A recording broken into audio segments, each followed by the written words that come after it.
Best varicose veins చికిత్సనే పొందండి. నొప్పి లేని చికిత్స కోసం సంప్రదించండి ఎబిస్ హాస్పిటల్. నమస్తే అమ్మా. నమస్తే అమ్మా. అమ్మా, దేవుని మందిరంలో దేవుడి గదిలో పోనీ నీటి పాత్ర పెట్టుకోవాలా, అలా ఏమన్నా నిరంతరం ఒక పువ్వు వేసి ఉంచుకోవాలా అనేది ఒక ప్రశ్న అమ్మా. మీతో చెప్పించమని చెప్పి నాకు కామెంట్స్ లో చెప్తా ఉన్నారు. అమ్మా, దేవుడి దగ్గర పూజ చేసే విధానాన్ని బట్టి ఉంటాయి. ఊరికే ఒక ఫోటో పెట్టి దేవుడికి అగరొత్తి వెలిగించి దండం పెట్టుకుంటే అదొక పద్ధతి. దేవుడు నాకు తక్కువ చేశాడు అని చెప్పి తక్కువ చూడడు, నీ భక్తిని చూస్తాడు. నీ సావకాశం అంతే ఉంది గనక ఉన్న సమయంలో ఉన్న వీలుని బట్టి నువ్వు నాకు నమస్కారం చేసావు కదా అని ఆయన ఆనందం అంతే. లేదు ఇంట్లో ఒక చిన్న ఒక గూడో ఒక గదో పెట్టుకోగలిగిన వాళ్ళు ఉంటారు. అట్లాంటి వాళ్ళు ఉన్నప్పుడు వాళ్ళు పూజ కూర్చుని చేసుకునే పద్ధతి ఉంటే 2 పాత్రలతో నీళ్లు దగ్గర పెట్టుకుంటారు. రెండిటితో ఒకటి ఆచమనం చేయడానికి. తెలుసు కదా, ఆచమనం అంటే కేశవాయ స్వాహ మాధవాయ స్వాహ మాధవ అని అనుకునేటప్పుడు ఏమైంది, ఆ నీళ్లు మనం ఇక్కడ తీసుకునేటప్పటికల్లా ఆ పాత్రలో నీళ్లు ఎంగిలైనాయి కదా. అవును. అట్లాంటప్పుడు ఆ నీళ్లు మళ్ళీ దేవుడికి వాడతామా? ఆయనకి పాదో ప్రక్షాళయామి, హస్తో ప్రక్షాళయామి, ముఖ్య ఆచమనీయం సమర్పయామి ఇవన్నీ చెప్తాం. వీటికి ఇచ్చేటటువంటి నీళ్ళని మనం ఎంగిల్ చేసిన నీళ్ళు ఇవ్వకూడదు. అందుకని దేవుడి పూజ కోసం మరొక పాత్ర, ఈ 2 పాత్రలతోనే పెట్టుకుంటాం. మొత్తం పూజ అంతా అయ్యే వరకు కూడా ఎన్నోసార్లు ఆచమనం చేస్తాం. కాస్త వేడిగా ఉండేది ఏది తగిలినా ఆయనకి ఆచమనం చేస్తాం.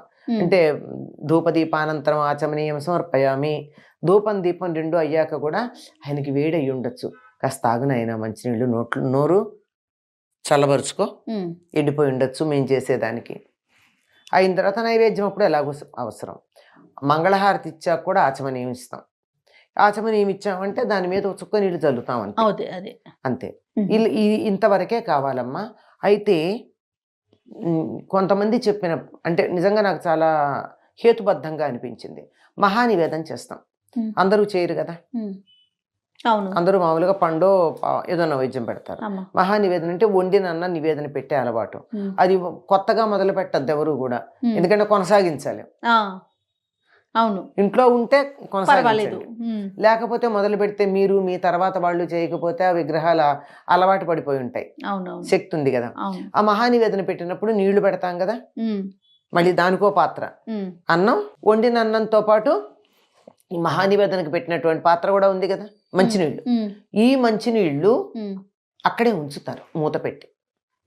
అంటే మనం రాత్రి పడుకునేటప్పుడు నీళ్లు పెట్టుకుంటాం కదా తాగడానికి, అట్లా మనం పొద్దున భోజనం చేసి వచ్చేసిన తర్వాత మళ్ళీ ఎన్నోసార్లు నీళ్లు తాగుతాం కదా.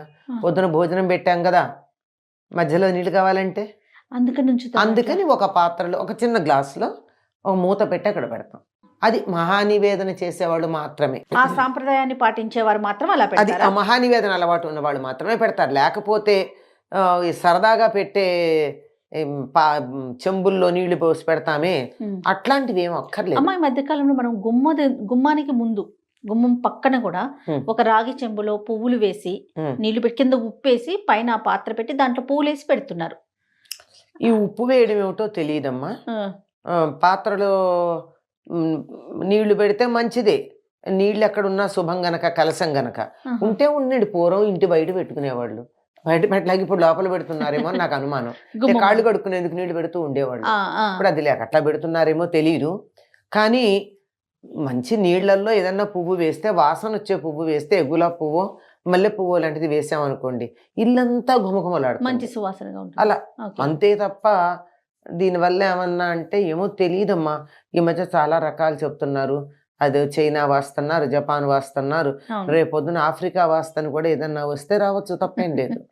మరి ఆ దేశాల్లో అవన్నీ ఇక్కడ పాటిస్తే ఏ దేశంలో వాళ్ళకున్నటువంటి భౌగోళిక పరిస్థితులను అనుసరించి వాళ్ళు కొన్ని పాటిస్తూ ఉంటే మన భౌగోళిక పరిస్థితులను బట్టి మనం పాటించాలి. అక్కడి భౌగోళిక పరిస్థితులు మనకెందుకో నాకు అర్థం కాదు. ఇంటి లోపల కూడా ఇప్పుడు మధ్యలో మనం సోఫా మధ్యలో కూడా టీపాయ్ మీద ఒక పాత్రలో నీళ్లు వేసుకొని పెట్టుకోవటం అది కూడా చూస్తూ ఉంటాం. తర్వాత మనం తాబేళ్లు పూజించడం ఇప్పుడు ఎక్కువైంది, క్రిస్టల్లో దొరుకుతా ఉంది, ఇతరది దొరుకుతా, నీళ్లు కావాలి.